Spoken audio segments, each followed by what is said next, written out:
This is the story of a boy nobody believed in, a boy who was told, time and time again, that he would never make it in the world of music.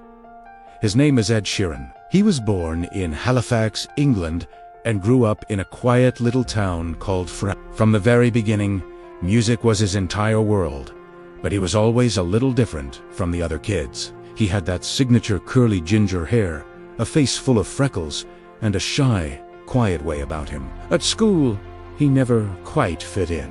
The other kids would tease him for being quiet, for his appearance, for not being like everyone else. While they were out playing football or hanging out in big groups, Ed found his peace, his escape, in music.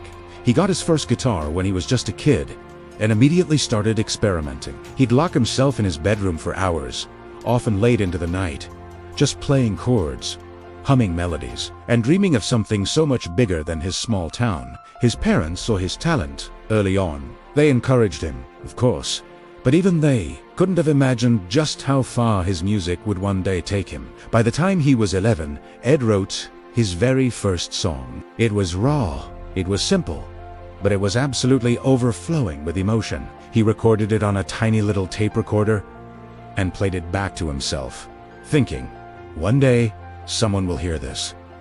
But at school, it was a different story. His teachers didn't see him as special. They advised him to focus on more realistic career paths, anything but music. When he sent his demo tapes to record labels, they were ignored. People told him to just give up, that he didn't have the look, that he didn't have the connections. But Ed held on to one powerful belief, a mantra that would fuel his entire career. Practice beats talent. Work beats stout. He lived by those words. Through his teenage years, he wrote dozens and dozens of songs. Some were sad, some were funny, some were stories about a kind of love he hadn't even experienced yet. One of his favorite songs from this time was called You Need Me, I Don't Need You.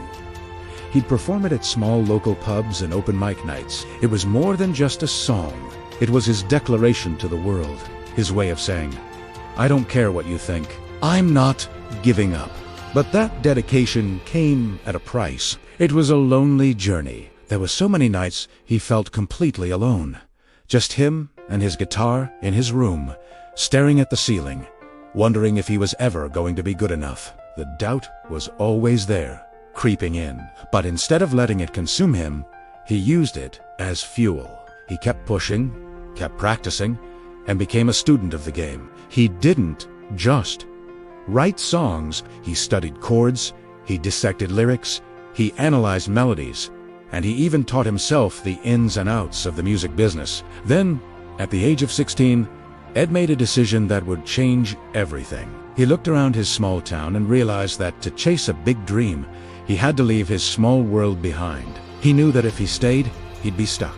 So, with nothing but his guitar on his back and a backpack full of clothes, Ed Sheeran set out to pursue his dream. He had no powerful contacts, no record label backing him, no safety net. All he had was a dream that felt impossible to everyone else, and a work ethic that was simply relentless. His journey had only just begun. But one thing was already crystal clear. Ed Sheeran would never, ever stop chasing his music, no matter how hard life tried to stop him. But the road ahead was harder than anyone could have possibly imagined. In the next episode, you'll see how Ed faced homelessness, performed hundreds of shows in a single year, and finally got noticed by someone who would change his life forever. Don't forget to subscribe to a K-Story Tailies to follow the full journey. Thanks for watching.